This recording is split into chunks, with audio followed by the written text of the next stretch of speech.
Assalamualaikum warahmatullahi wabarakatuh. Perkenalkan, nama saya Hamdan Tapi. Nah, di dalam video kali ini saya akan menjawab pertanyaan-pertanyaan UAS, organisasi dan arsitektur komputer.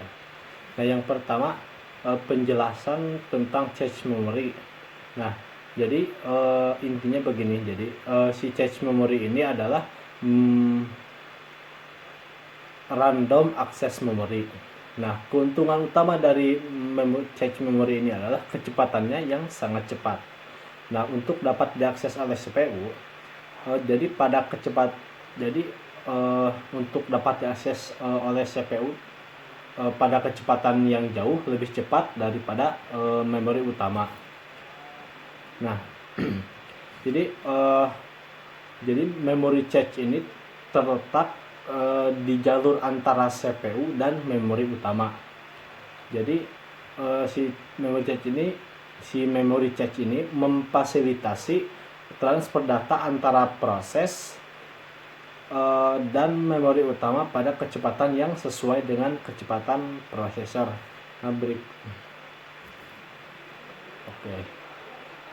Nah, jadi lalu si data transfer dalam bentuk kata-kata antara memory cache dan CPU.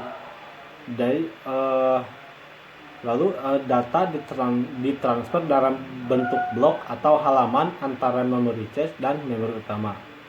Nah, jadi tujuan dari penggunaan si memory cache ini, jadi kecepatan dari memory cache membuatnya sangat berguna, lalu digunakan untuk menjembatani ketidakcocokan kecepatan antara CPU tercepat dan memori utama.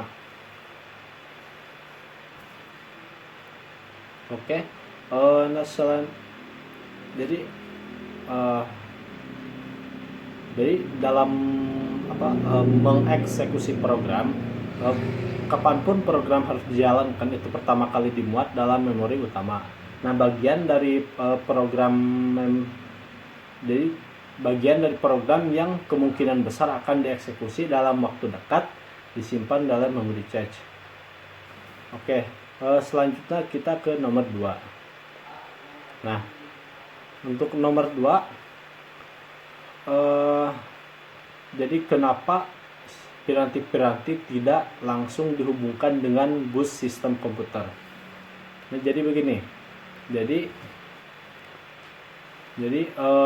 bervariasinya metode operasi piranti periferal. Jadi sehingga tidak praktis apabila sistem komputer harus menangani berbagai macam sistem operasi piranti periferal tersebut. Nah, lalu jadi kecepatan transfer data piranti periferal umumnya lebih lambat daripada laju transfer data pada CPU maupun memori.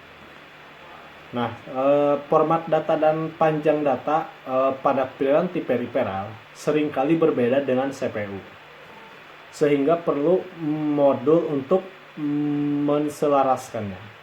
Nah, dari beberapa alasan tadi, jadi modul I/O itu mempunyai dua fungsi utama. Yang pertama sebagai piranti antarmuka ke CPU dan memori melalui bus system. Yang kedua sebagai piranti antarmuka dengan peralatan periferal lainnya dengan menggunakan link data tertentu. Kita lanjut ke nomor 3. Jadi perpindahan data antara memori ke CPU dan sebaliknya, input output ke CPU dan sebaliknya, I/O ke memori. Jadi begini. Jadi memori ke CPU. Jadi CPU melakukan pembagian data maupun instruksi dari memori. Nah, CPU ke memori yaitu jadi CPU melakukan penyimpanan atau penulisan data ke memori. Lanjut I/O ke CPU. Nah, CPU membaca data dari periferal melalui modul I/O. CPU ke I/O. Nah, CPU mengirimkan data ke perangkat periferal melalui modul I/O. Nah, I/O ke memori atau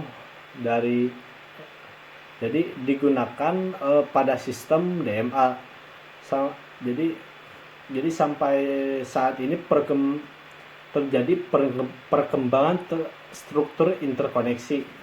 Namun yang banyak digunakan saat ini adalah sistem bus. Nah, sistem bus yang ada ini digunakan secara tunggal dan ada secara jamak, tergantung karakteristik sistemnya. Nah, selanjutnya kita ke nomor 4. Penjelasan terkait metode pewaktuan dalam sistem bus serta penjelasan tentang bus PCI gitu kan. Nah, jadi metode pewaktuan sinkron itu terjadinya event pada bus ditentukan oleh sebuah pewaktu atau clock. Nah, sebuah transmisi 1 sampai 0 disebut siklus waktu atau siklus bus dan menentukan besarnya slot waktu. Nah, semua perangkat modul pada bus semua perangkat modul pada bus dapat membaca atau mengetahui siklus clock. Biasanya satu siklus untuk satu event. Model ini mudah diimplementasikan dan cepat, namun kurang fleksibel menangani peralatan yang berbeda kecepatan operasinya. Biasanya digunakan untuk modul tertentu yang sudah modul tertentu yang sudah jelas karakteristiknya. Contoh pewaktuan gitu kan. Contohnya pewaktuan pada gambar berikut. Nah, dalam pewaktuan asinkron memungkinkan kerja modul yang tidak serempak kecepatannya. Dalam pewaktuan asinkron, event yang terjadi pada bus tergantung event sebelumnya, sehingga diperlukan sinyal-sinyal validasi untuk mengidentifikasikan data yang ditransfer. Nah, sistem ini mampu menggabungkan kerja modul yang berbeda, jadi berbeda kecepatan maupun teknologinya, asalkan aturan transfernya sama.